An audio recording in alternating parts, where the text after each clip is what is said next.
Sweat gathered on Richard Sterling's brow, though his custom Tom Ford suit remained perfectly pressed. He leaned back in the mahogany chair of courtroom 302, a cruel, mocking smirk playing on his lips. Beside him, his new fiancée, Chloe, stifled a giggle, whispering something derogatory behind a manicured hand. Across the aisle sat Audrey. His ex-wife looked remarkably small in her plain beige cardigan, staring down at her folded hands. To everyone in the room, she was a broken, penniless woman about to be steamrolled by Chicago's most ruthless divorce attorney. None of them realized they were sitting in a trap. Courtroom 302 in the Cook County Courthouse was notorious for two things: its suffocating summer heat and the brutal, career-ending divorces presided over by the Honorable Judge Harrison Caldwell. On this crisp Tuesday morning, the air in the room was thick with a toxic blend of expensive cologne and palpable disdain. Richard Sterling, a 42-year-old executive vice president of a mid-tier commercial real estate firm, adjusted his silk tie and leaned back in his chair. He had the kind of aggressive, polished good looks that belonged on a country club brochure. Beside him sat Gregory Pierce, a partner at one of Chicago's most predatory family law firms. Pierce was a shark in a pinstripe suit, a man whose hourly rate could bankrupt a middle-class family in a week. Directly behind Richard, sitting in the gallery despite the judge's repeated glares, was Chloe DuPont. Chloe was 26, a former marketing assistant at Richard's firm, and his current fiancé. She was draped in designer logos, a Gucci belt, a Louis Vuitton tote, a Chanel jacket, a walking billboard of the wealth she believed she had successfully secured by stealing Richard from his marriage. And then there was Audrey. Audrey Kensington, 39, sat at the petitioner's table. She wore a simple beige cardigan over a modest navy blouse, her dark hair pulled back into a severe, unpretentious bun. She wore no jewelry, no designer labels. Her posture was perfectly straight, her hands folded neatly atop a manila folder resting on the table. To the casual observer, she looked like a tired school teacher or an overworked librarian, someone utterly out of her depth in a high-stakes financial bloodbath. "Your Honor," Gregory Pierce boomed, his voice resonating against the wood-paneled walls. "We are here today because the petitioner, Ms. Kensington, refuses to accept reality. My client, Mr. Sterling, has offered a more than generous settlement. He has offered a lump sum of $75,000. In exchange, he simply asks to retain full ownership of the assets he single-handedly financed during their 10-year marriage, the Gold Coast penthouse, the Michigan Lake House, and his retirement portfolio. Ms. Kensington's continued demand for half of my client's hard-earned estate is not only mathematically absurd, but it borders on extortion." Judge Caldwell, a man with a shock of white hair and a perpetual scowl, peered over his wire-rimmed glasses. "Extortion is a strong word, Mr. Pierce. Let's stick to the financial disclosures." "The financial disclosures speak for themselves, Your Honor," Pierce countered, stepping out from behind his desk to pace the floor. It was theatrical, designed to humiliate. Throughout their decade-long marriage, Mr. Sterling was the sole breadwinner. He routinely brought in upwards of $500,000 a year in base salary and bonuses. And Ms. Kensington? She dabbled. She played on her computer. She called herself a freelance consultant, a title that, according to her own tax returns, yielded roughly $20,000 to $30,000 a year. She was a dependent, Your Honor, and now that the marriage is dissolved, she wishes to remain a dependent. A low snicker echoed from the gallery. Chloe was whispering loudly to a friend she had brought along for moral support. "She can't even afford a decent lawyer," Chloe murmured, loud enough for the first 3 rows to hear. It was true that Audrey's attorney didn't look the part of a high-powered litigator. Evelyn Reed sat next to Audrey, her reading glasses perched on the end of her nose, quietly scribbling notes on a yellow legal pad. Evelyn ran a small boutique practice. She didn't wear bespoke suits or flash expensive watches. She looked as unassuming as Audrey. Richard leaned over to Pierce and muttered, "Look at her. She's terrified. She knows she's got nothing. Push for the legal fees, Greg. Make her pay for dragging this out." "Patience, Richard," Pierce whispered back smoothly. "We let her bleed out on the stand today. By tomorrow, she'll be begging to take the 75 grand. Audrey heard the whispers. She felt the heavy, suffocating weight of their mockery. 10 years ago, she had married Richard because she believed in his ambition. She had loved his drive. But over the years, that drive had mutated into a grotesque narcissism. As Richard's salary climbed, so did his ego. He began to view Audrey not as a partner, but as a piece of outdated furniture, something comfortable but decidedly unglamorous, something to be replaced when a newer, shinier model came along. When he had handed her the divorce papers 6 months ago, right after their 10th anniversary dinner, he had been utterly devoid of empathy. "You've stalled, Audrey," he had told her, standing in the foyer of the penthouse she had spent years turning into a home. "I'm moving up in the world, and you're still just... Here, you have no ambition. You have no drive. Chloe understands my world. You just live in it." Audrey hadn't cried. She hadn't screamed. She had simply packed a single suitcase, called an Uber, and left. Richard assumed her silence was the paralysis of a broken, helpless woman. He assumed she had retreated to a cheap apartment to lick her wounds and figure out how to survive on her meager freelance income. He was wrong. So spectacularly, unbelievably wrong. "Ms. Reed," Judge Caldwell said, breaking the heavy silence in the room. "Does your client have a response to Mr. Pierce's characterization of the marital assets?" Evelyn Reed stopped writing. She tapped her pen twice on the desk, a small, rhythmic sound. She stood up, smoothing down her sensible grey skirt. "We do, Your Honor," Evelyn said, her voice calm and remarkably steady. "We dispute Mr. Pierce's assessment of the marital estate.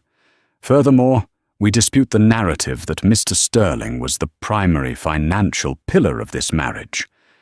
We are fully prepared to proceed with the asset discovery process, and we believe the court will find Mr. Sterling's settlement offer to be vastly disproportionate to the reality of the situation." Pierce actually laughed out loud. "Disproportionate? Your Honor, we have provided 3 years of bank statements. Ms. Kensington's primary checking account has a current balance of $14,200. Mr. Sterling's assets are valued at roughly $4.2 million. The math is not complex." Audrey slowly raised her eyes and met Richard's gaze across the room. Richard flashed her a patronizing, pitying smile. He mouthed the words, "Give up." Audrey didn't smile back. She didn't flinch. Behind her plain exterior, a brilliant, calculating mind was quietly aligning the final pieces of a chessboard Richard didn't even know he was playing on. To understand the absolute delusion of Richard Sterling, one had to look back exactly 7 years to the 3rd year of their marriage. At the time, Richard had just been promoted to director at his firm. He was obsessed with status. He bought a Porsche he could barely afford and insisted they move into the Gold Coast penthouse, taking out a massive mortgage that stretched their monthly budget to its absolute breaking point. Audrey, who had a degree in computer science and applied mathematics from Northwestern, had tried to warn him. She had shown him spreadsheets, projected interest rate hikes, and pleaded with him to build a safety net. Richard had waved her off. "You don't understand leverage, Audrey," he had said, condescendingly, swirling a glass of expensive scotch. "You think like a middle-class clerk. I think like a wealth builder. Stick to your little website designs. Let me handle the real money." So, Audrey did exactly what he asked. She let him handle his money, and she quietly began handling hers. Audrey wasn't just doing website designs, she was a savant in data architecture. While Richard was out at steakhouses, schmoozing clients and complaining to his colleagues about his unambitious wife, Audrey was sitting at the small desk in the spare bedroom, writing code. She identified a massive inefficiency in how mid-level logistics companies tracked their supply chain overheads. Over the course of 18 months, working 12-hour days fueled by black coffee and sheer determination, she built a proprietary SaaS, software as a service platform to solve it. She named the software Ethelgard Logistics. She launched it quietly. Within 6 months, she had her first major corporate client. Within a year, she had 20. Because the software was entirely cloud-based and highly automated, her overhead was virtually zero. The revenue poured in like a tidal wave. At first, Audrey had wanted to tell Richard. She had planned a special dinner to celebrate her first $1 million in annual recurring revenue. But that very night, Richard had come home drunk, furious about a bonus he had missed out on. He had taken his anger out on her, mocking her clothes, mocking her hobby, and telling her she was lucky he was around to keep a roof over her head. That night, something inside Audrey snapped. The love she had for him didn't die instantly, but the trust completely evaporated. She realized that if she told Richard about the money, he wouldn't celebrate her. He would co-opt it. He would use her success to inflate his own ego, spend her money on more flashy cars, and claim he had mentored her into success. So Audrey built a fortress. She hired a premier corporate structuring firm in Delaware. She created a blind trust, the Vanguard Oak Trust, which owned a holding company named Horizon Zenith Capital. Horizon Zenith Capital owned Ethelgard Logistics. On paper, Audrey Kensington was entirely invisible. She paid herself a modest consulting fee of $30,000 a year, which was direct deposited into the joint checking account she shared with Richard. This was the money she used to buy groceries and pay her portion of the utilities. Richard never asked questions because Richard never cared. He saw the $30,000 on their tax returns and felt vindicated in his belief that he was the superior provider. By year 5 of their marriage, a global tech conglomerate took notice of Ethelgard. They saw it dominating the mid-market logistics sector and made a buyout offer. Audrey negotiated the deal entirely through her legal team in Delaware. The final purchase price was $850 million. Cash and restricted stock. When the deal closed, Audrey sat at her desk in the spare bedroom, looking at an account balance that defied comprehension. She was 34 years old, and she was nearly a billionaire. She walked out to the living room, where Richard was aggressively playing golf on a VR headset, complaining about how his co-workers were idiots. He didn't even look at her when she walked in. From that day forward, Audrey shifted from tech entrepreneur to apex investor. Horizon Zenith Capital began acquiring quiet, highly lucrative assets, massive tracts of commercial timberland in the Pacific Northwest, a series of high-end boutique hotels in Europe, and a 50% stake in a revolutionary lithium extraction startup. By the time Richard handed her divorce papers, Audrey's net worth had eclipsed $1.4 billion, and she had kept it utterly, entirely hidden from a man who shared her bed, but never bothered to ask about her day. Back in courtroom 302, Gregory Pierce was thoroughly enjoying the sound of his own voice.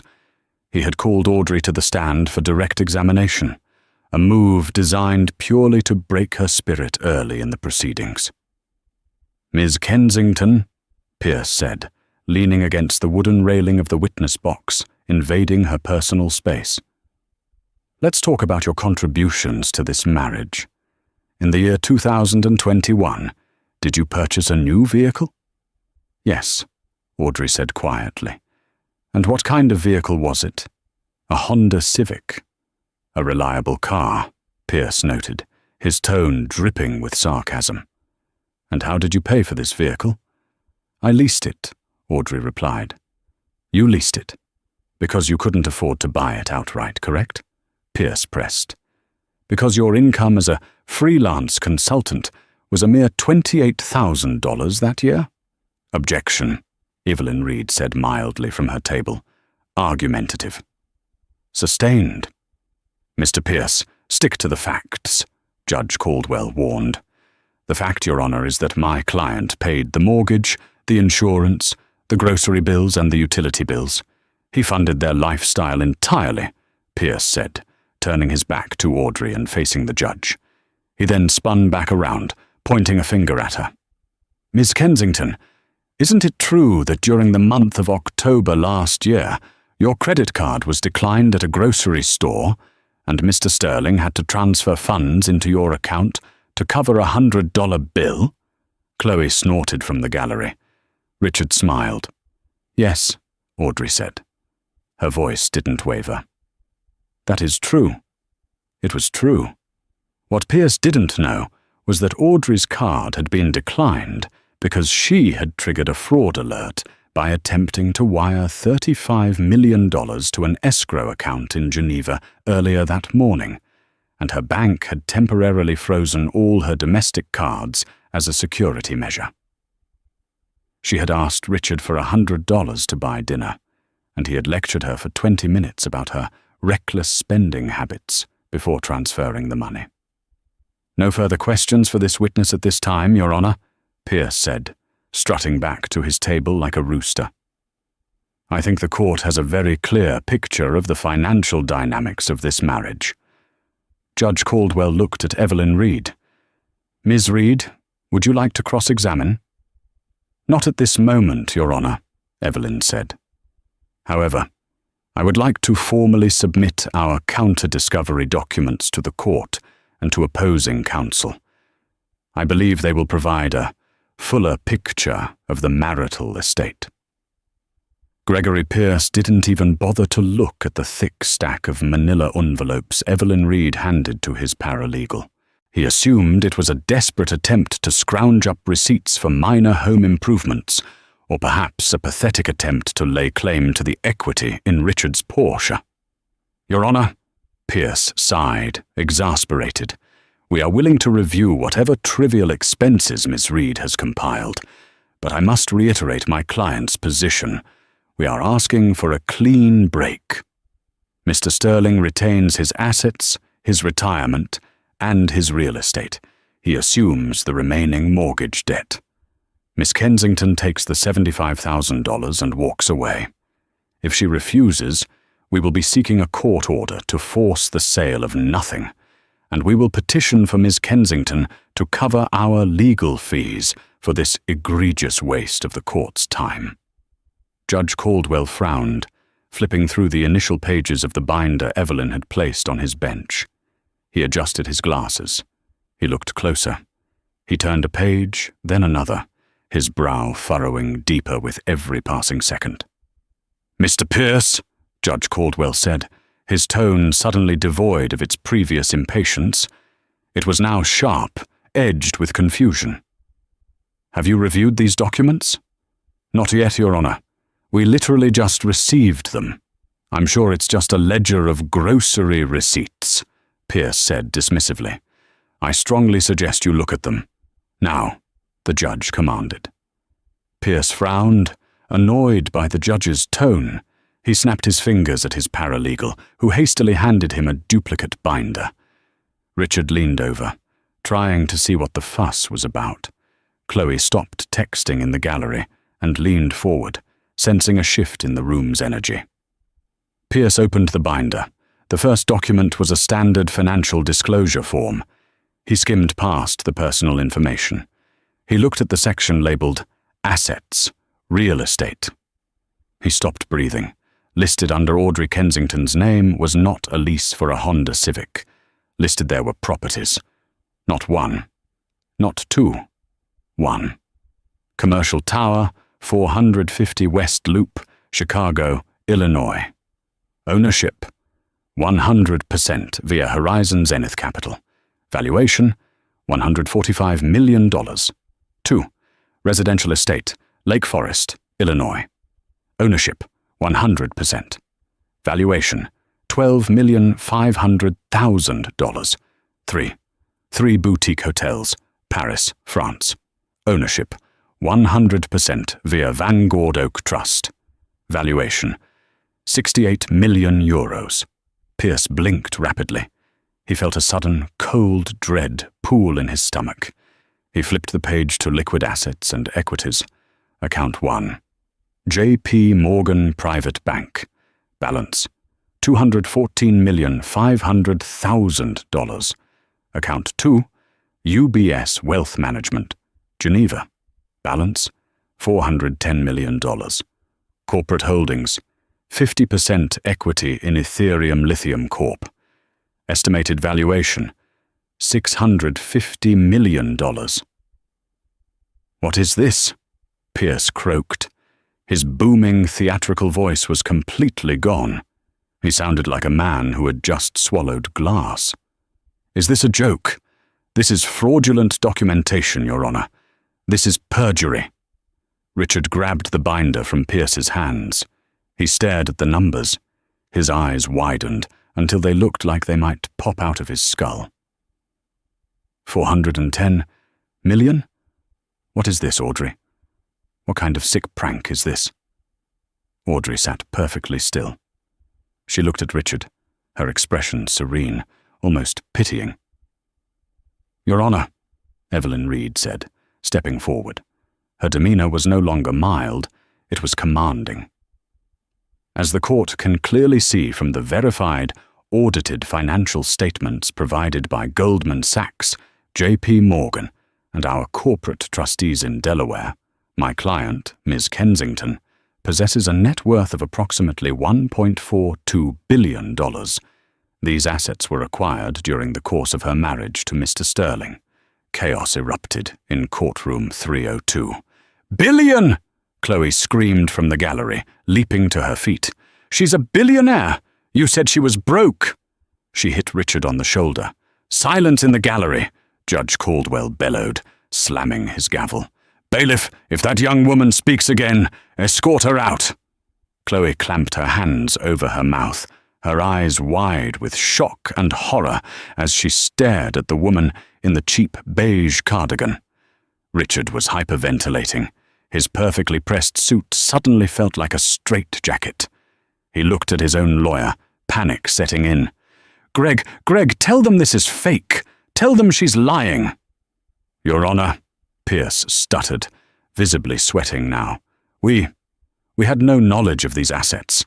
This completely changes the scope of the discovery." "It certainly does, Mr. Pierce," Evelyn Reed interrupted smoothly. "Illinois is an equitable distribution state.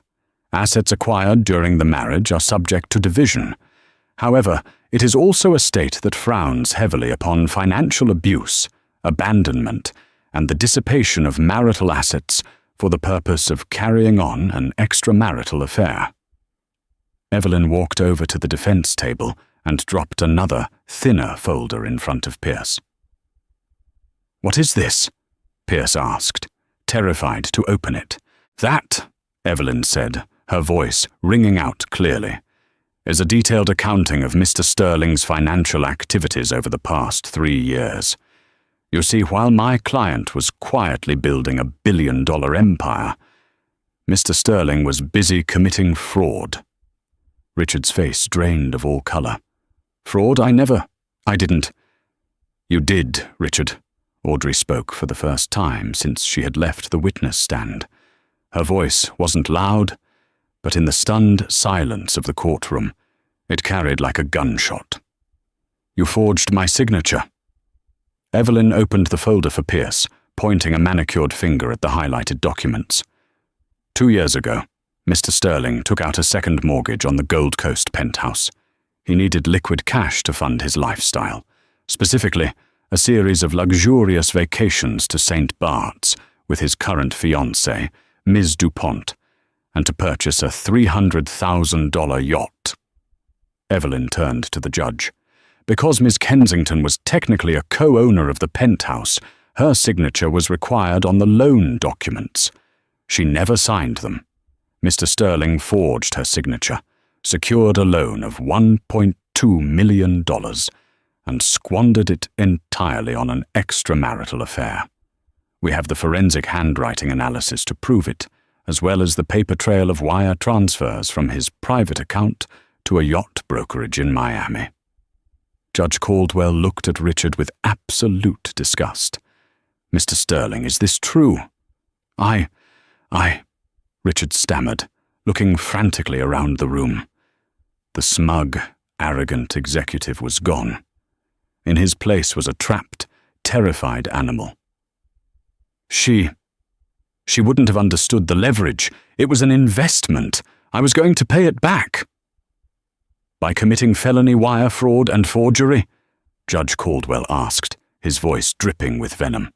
Your Honor, Evelyn continued, twisting the knife.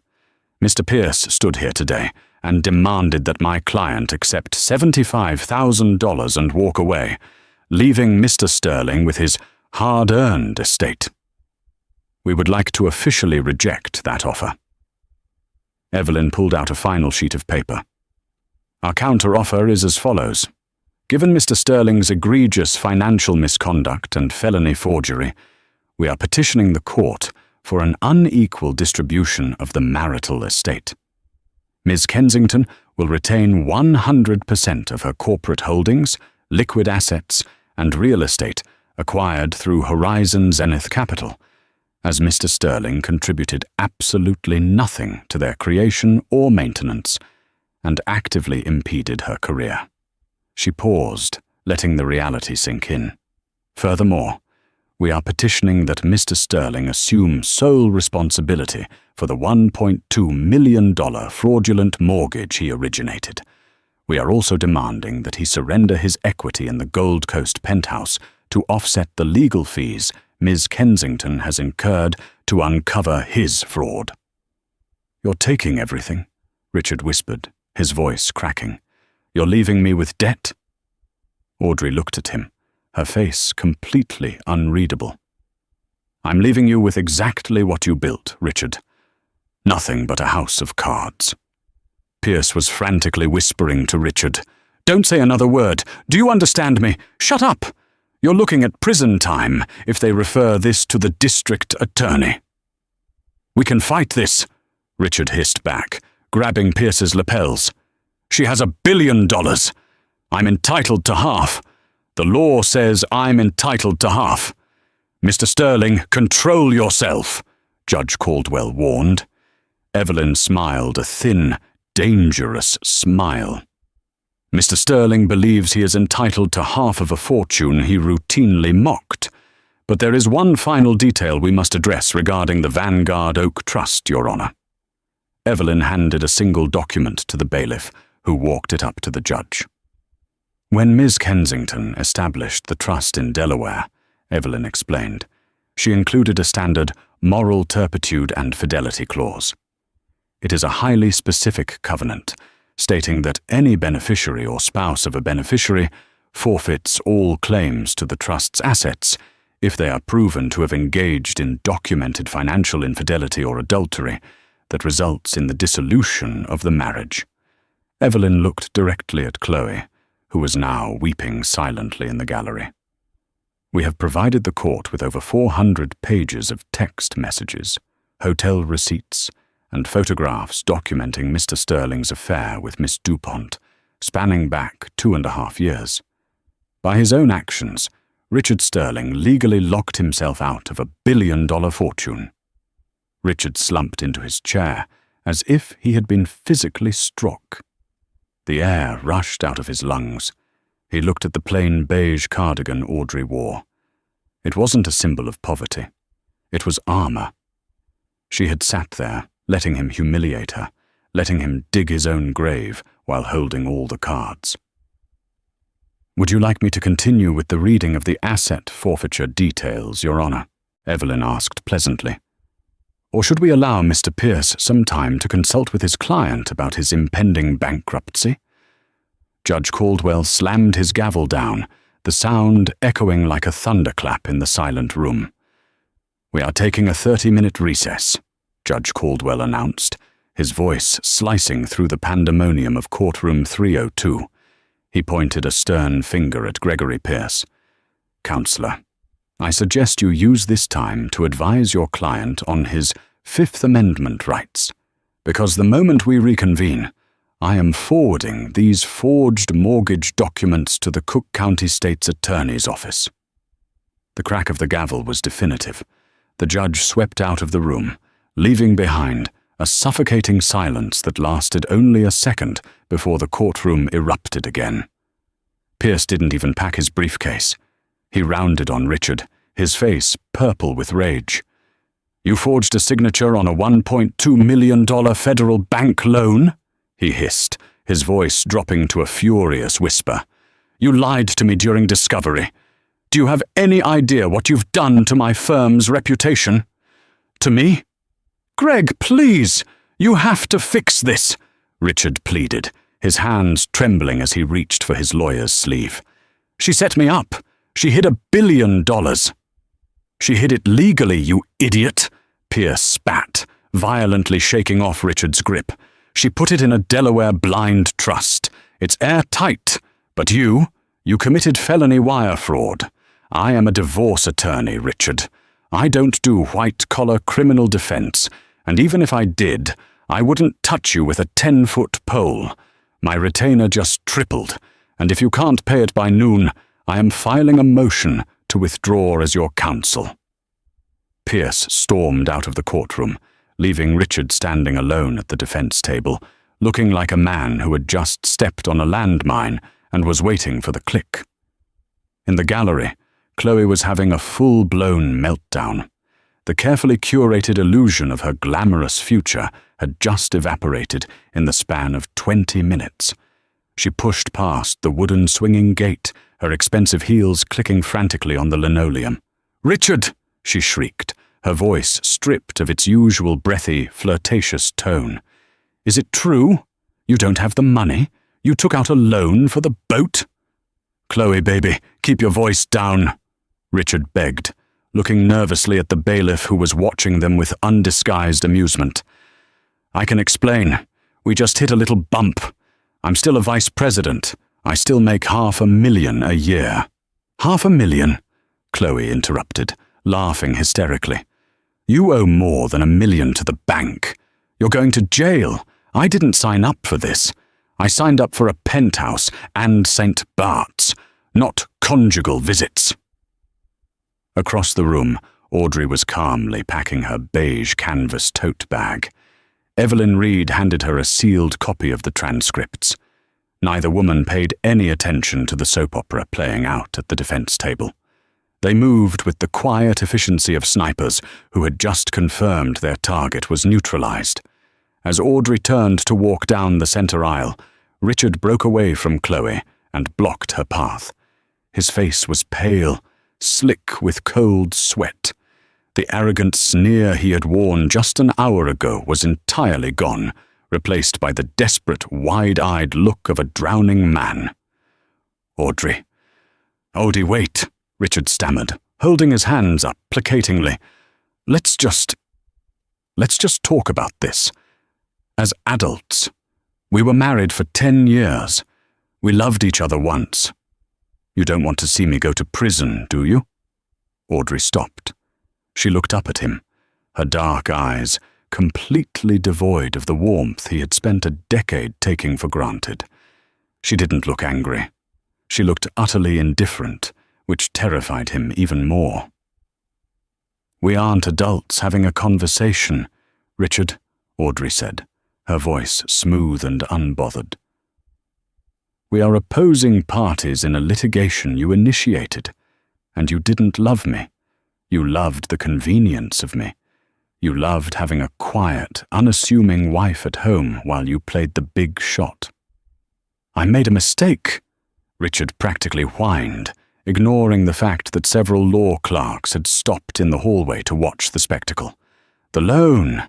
It was a bridge loan! I was going to pay it off with my year-end bonus. And Chloe, she meant nothing. A midlife crisis. You have $1 billion, Audrey. You won. Just drop the forgery claim. Give me half of the penthouse equity, and we walk away clean. Audrey tilted her head, studying him as if he were a fascinating, slightly pathetic insect. You still don't get it, Audrey said softly. I didn't hide the money to hurt you. I hid it to protect myself from you. I would have gladly shared my life with you if you had ever treated me as an equal. But you wanted a subordinate. Well, Richard, congratulations. You're finally the smartest person in the room you can afford. She stepped around him, leaving him standing, paralyzed in the doorway of courtroom 302. I'm leaving you, Richard, Chloe yelled from down the hall, already furiously tapping on her phone, likely looking for a ride. Don't ever call me again. Richard watched his billionaire ex-wife walk calmly toward the elevators, while the woman he had destroyed his marriage for practically ran toward the exit. He felt his chest tighten, a crushing weight pressing down on his lungs. The reality of his situation was finally crashing down around him, burying him alive. The descent of Richard Sterling was not a slow decline. It was a free fall. 72 hours after the explosive hearing in courtroom 302, the Cook County State's Attorney formally opened an investigation into the fraudulent second mortgage. Subpoenas were issued to Richard's bank, the mortgage brokerage, and, most devastatingly, to his employer, Sterling and Barrett Commercial Real Estate. On Monday morning, Richard swiped his keycard at the glass doors of his downtown office. The light flashed red. He frowned, trying it again. Red. Mr. Sterling? Richard turned to see 2 security guards standing behind him, their expressions grim. Mr. Barrett would like to see you in the ground floor conference room. Immediately. William Barrett, the CEO and founding partner of the firm, was a ruthless businessman who protected his company's reputation with religious fervor. When Richard walked into the sterile, windowless conference room, Barrett was already seated, flanked by the head of human resources and the company's internal legal counsel. Sit down, Richard, Barrett commanded, skipping any pretense of a greeting. William, I can explain the subpoenas, Richard started, his voice cracking slightly. It's a messy divorce. My ex-wife is trying to leverage some accounting errors. Save it, Barrett interrupted, sliding a manila folder across the table. We received a grand jury subpoena this morning, demanding all of your corporate emails, expense reports, and compensation history. The allegation is that you forged a federal document to secure $1 million loan. Our firm's name is on your employment verification for that loan. I am completely innocent, Richard lied, though the sweat pouring down his face told a different story. My lawyer is handling it. Your lawyer, Gregory Pierce, dropped you on Friday, the internal counsel noted dryly, looking at a tablet. It's public record on the court docket. Barrett leaned forward, his eyes cold. We handle hundreds of millions in client assets, Richard. We cannot have a vice president who is under active federal investigation for wire fraud and forgery. Effective immediately, your employment is terminated for cause under the moral turpitude clause of your contract. Your unvested stock options are forfeit. Your severance is denied. Hand your company phone and laptop to security. You will not be allowed upstairs to clear your desk. HR will mail your personal effects. You can't do this, Richard shouted, slamming his hand on the table. I brought in $4 million in commissions last year. You need me. We need clean hands, Barrett corrected coldly. You're toxic waste, Richard. Security will escort you out. Within 30 minutes, Richard was standing on the curb of Wacker Drive, holding a cardboard box containing a framed photo of a golf course and a few expensive pens. He had no job, he had no lawyer, and he had a crushing mountain of debt. He hailed a cab and headed back to the Gold Coast penthouse, desperately hoping Chloe had cooled off and returned. He needed someone, anyone, to tell him this was going to be okay. When he unlocked the heavy oak door of the penthouse, the silence was deafening. "Chloe," he called out, his voice echoing in the cavernous, high-ceilinged living room. No answer. He walked into the master bedroom and froze. The walk-in closet they shared had been entirely gutted on one side. All of Chloe's designer clothes, the handbags he had bought her, the jewelry, gone. Worse, she hadn't just taken her own things. Richard walked back out to the living room and realized the empty spaces on the walls. The 2 original abstract paintings he had purchased in Miami were missing. The expensive espresso machine was gone from the kitchen counter. Even the vintage Rolex he kept in his desk drawer had vanished. She had stripped the apartment of anything she could carry and pawn. Richard sank onto the Italian leather sofa, burying his face in his hands. His phone buzzed in his pocket. He pulled it out, hoping against hope it was Chloe apologizing, or Barrett saying it was a misunderstanding. It was an automated text message from his bank. "Alert. Your primary checking account ending in 4402 is overdrawn by -$1,450. An automatic payment to Miami Yacht Brokerage has bounced." He had forgotten to stop the auto-pay for the boat he bought with the forged loan money. He threw the phone across the room, watching it shatter against the marble floor. Over the next 2 months, the walls closed in completely. Without his $500,000 salary, Richard couldn't make the payments on the primary mortgage of the penthouse, let alone the fraudulent second mortgage. The bank initiated foreclosure proceedings. A week later, he woke up to the sound of diesel engines outside his building. He looked down from his balcony just in time to see a tow truck hauling away his Porsche Macan. He was forced to hire a cut-rate defense attorney named Arthur Pendleton, a man who worked out of a strip mall in the suburbs and constantly smelled of stale cigarettes and cheap coffee. Pendleton took one look at the evidence Evelyn Reed had handed over to the DA and gave Richard the brutal truth. "They have you dead to rights, Sterling," Pendleton had said, coughing into a tissue. "The handwriting experts are unanimous. The wire transfers are tracked. If we go to trial, they will make an example out of you. You're looking at 5 to 7 years in federal prison. Your only play is a plea deal." "I can't go to prison," Richard had panicked, gripping the edge of Pendleton's cheap laminate desk. "I'm a white-collar guy. I won't survive." "What's the deal?" "You plead guilty to a lesser charge of bank fraud. They recommend probation and community service. But," Pendleton paused, tapping a cigarette on his desk, "you have to pay full restitution to the bank. $1.2 million, instantly, plus fines. If you can't pay it, the probation deal is off the table and you do the time." Richard was trapped. He was utterly, hopelessly trapped. He had no cash. His assets were either repossessed or locked up in the divorce litigation. There was only one person on the planet who could save him from a prison cell. He had to beg Audrey. 6 months after the initial divorce hearing, Courtroom 302 felt entirely different. The oppressive summer heat had given way to a biting Chicago winter, but inside, the atmosphere was chillingly calm.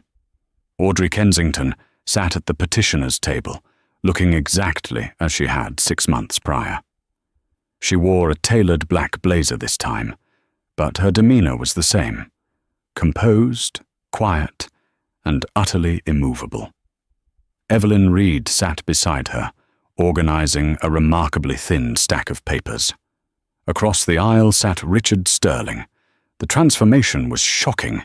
He had lost at least 20 pounds, his cheekbones jutting out sharply beneath sallow skin. His custom Tom Ford suits had been sold to a consignment shop months ago to pay Pendleton's retainer. He wore a cheap, off-the-rack suit that hung loosely on his shrinking frame. His hair was thinning, unkempt.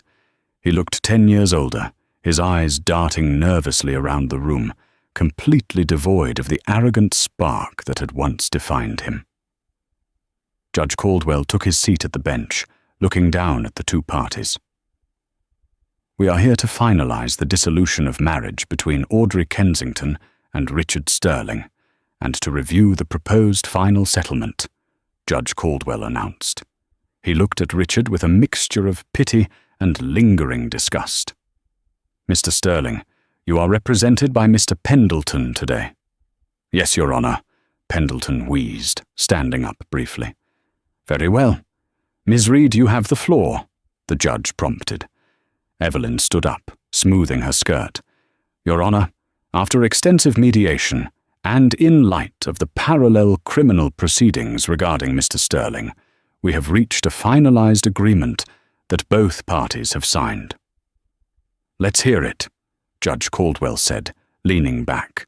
Ms. Kensington will retain 100% of her pre-existing assets, including all corporate holdings under Horizon Zenith Capital, the Vanguard Oak Trust, and all liquid accounts. Mr. Sterling waives any and all rights to claim spousal support or equity in these assets, per the moral turpitude clause triggered by his documented infidelity. Richard stared at the floor, his jaw tight. He didn't argue. He couldn't. Furthermore, Evelyn continued, her voice perfectly even, Mr. Sterling is surrendering his 50% equity in the Gold Coast penthouse to Miss Kensington. In exchange, Miss Kensington has agreed to assume the remaining balance of the primary mortgage. Pendleton stood up. Your Honor, if I may.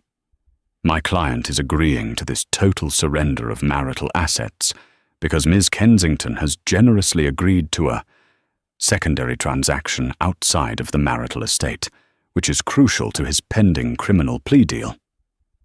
Judge Caldwell raised an eyebrow, looking at Audrey. Is that so? Proceed. Evelyn smiled thinly. Your Honor, as the court is aware, Mr. Sterling must pay $1.2 million in criminal restitution by Friday to avoid a mandatory prison sentence. He is entirely insolvent. Therefore, Horizon Zenith Capital, my client's holding company, has agreed to purchase Mr. Sterling's fraudulent debt from the bank. Richard squeezed his eyes shut. The humiliation of it burned like acid in his veins. His billionaire ex-wife was buying his criminal debt to keep him out of jail. To be clear, Evelyn emphasized, looking directly at Richard, this is not a gift. It is a structured corporate loan. Horizon Zenith Capital is paying the restitution to the court on Mr. Sterling's behalf. In exchange, Mr. Sterling has signed a legally binding promissory note. He owes Horizon Zenith Capital $1.2 million at an interest rate of 8% to be garnished from his future wages for the rest of his natural life. Judge Caldwell let out a low whistle. He will be an indentured servant to his ex-wife's corporation. Precisely, Your Honor, Evelyn said, unapologetically. My client felt it was a more productive outcome than allowing him to sit in a taxpayer-funded prison cell. He will work, and he will pay back every single cent he stole against her name. Mr. Sterling, Judge Caldwell asked, leaning over the bench, do you understand the terms you have agreed to? You are walking away from this marriage with absolutely nothing, and you are taking on a 7-figure debt to your ex-wife's holding company. Richard slowly stood up. His hands shook as he gripped the edge of the table. He looked at Audrey. He expected to see triumph in her eyes. He expected to see a smirk, a glimmer of the mockery he had subjected her to for years. But there was nothing. She looked at him the way one looks at a closed book they have no intention of ever reading again. She had outplayed him, outsmarted him, and financially subjugated him, And she wasn't even gloating. To her, this was just business. It was the final cleanup of a toxic asset. "I understand, Your Honor," Richard croaked, his voice barely above a whisper. "I accept the terms." "Then I am signing the final decree," Judge Caldwell said, bringing his pen down on the document. "This marriage is officially dissolved.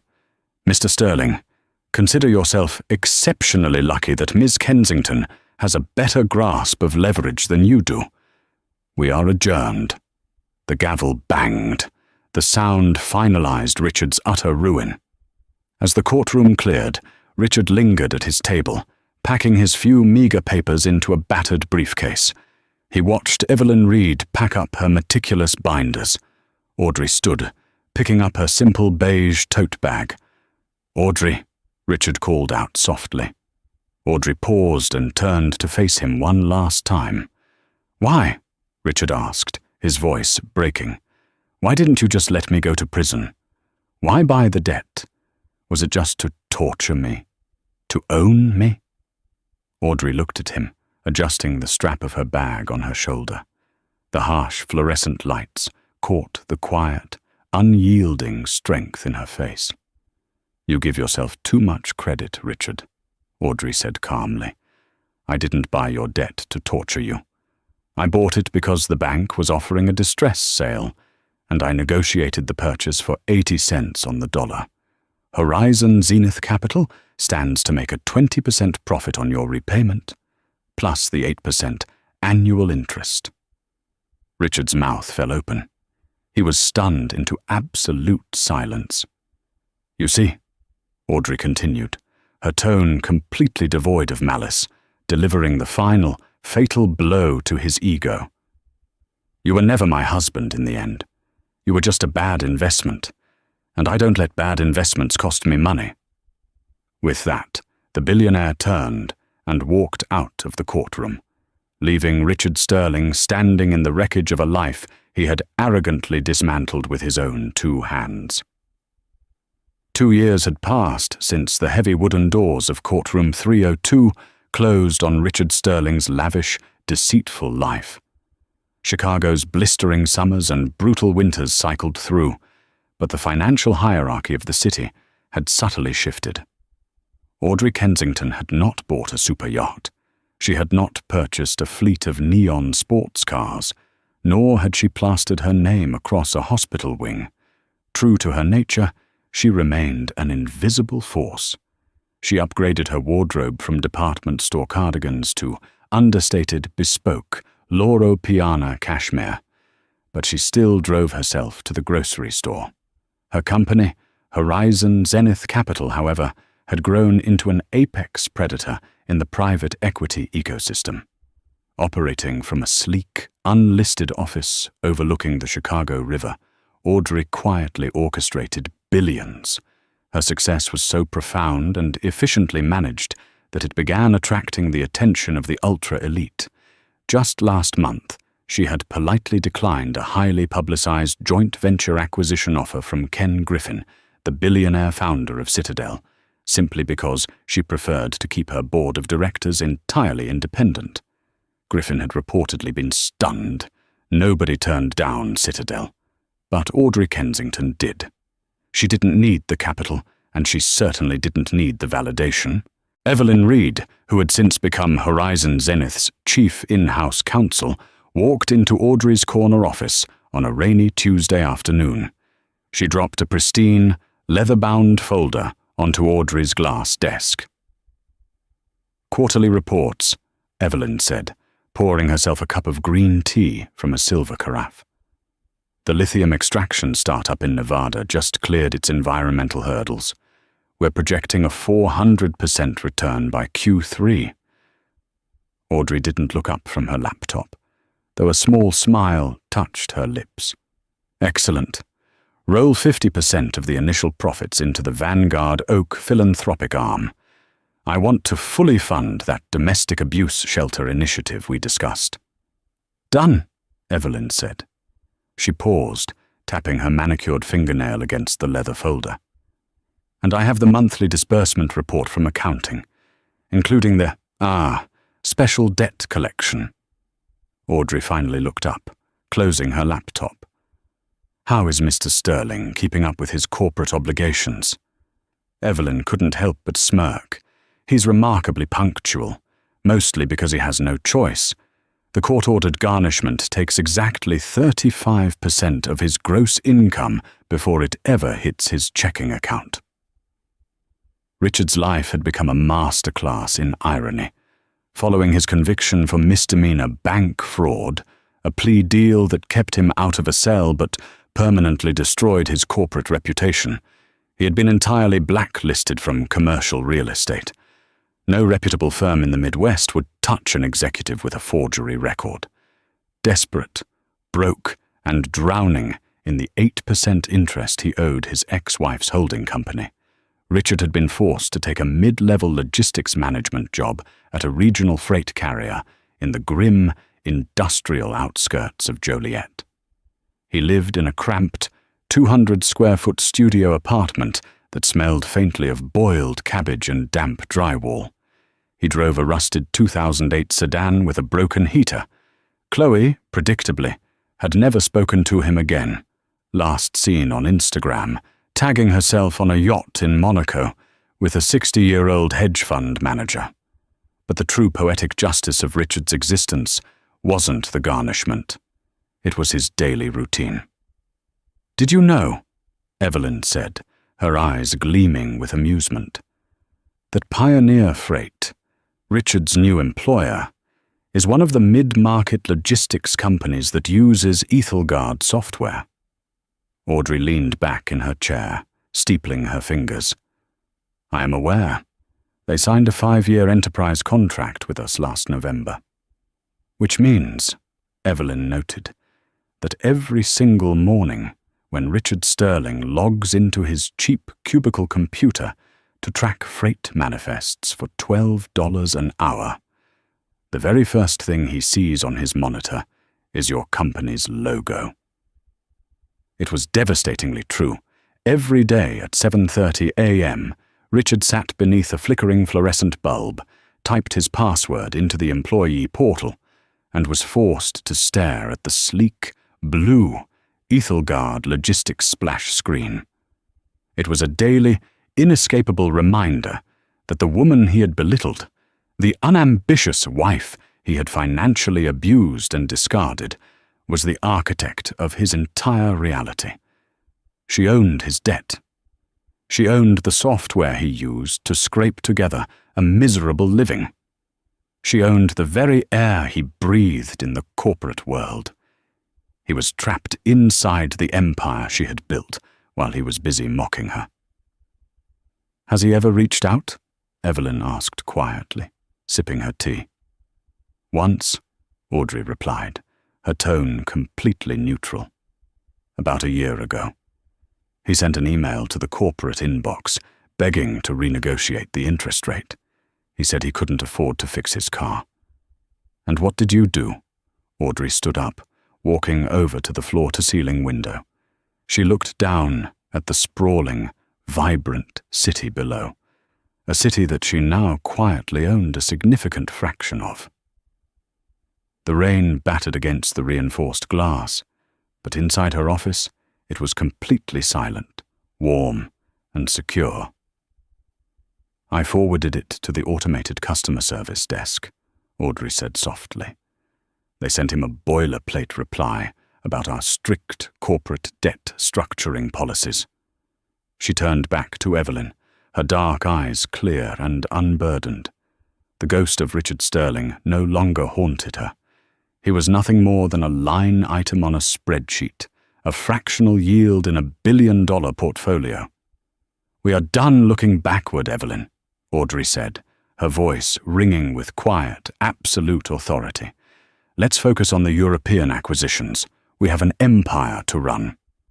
They mocked the ex-wife in court, not knowing she's a billionaire, is a narrative that fundamentally explores the blinding nature of arrogance and the quiet, undeniable strength of preparation. Richard's downfall wasn't merely a result of his financial crimes, it was a direct consequence of his hubris. He fundamentally misunderstood power, mistaking volume and flashy displays of wealth for actual security. Audrey, conversely, understood that true power is entirely silent. It doesn't need to scream for attention or tear others down to validate itself. By mirroring her abuser's cold, calculating nature, but applying it legally and strategically, she transformed her victimhood into absolute autonomy. Ultimately, the story serves as a satisfying reminder. Never underestimate the quietest person in the room, for they are often the ones carefully designing the chessboard while everyone else is just playing checkers.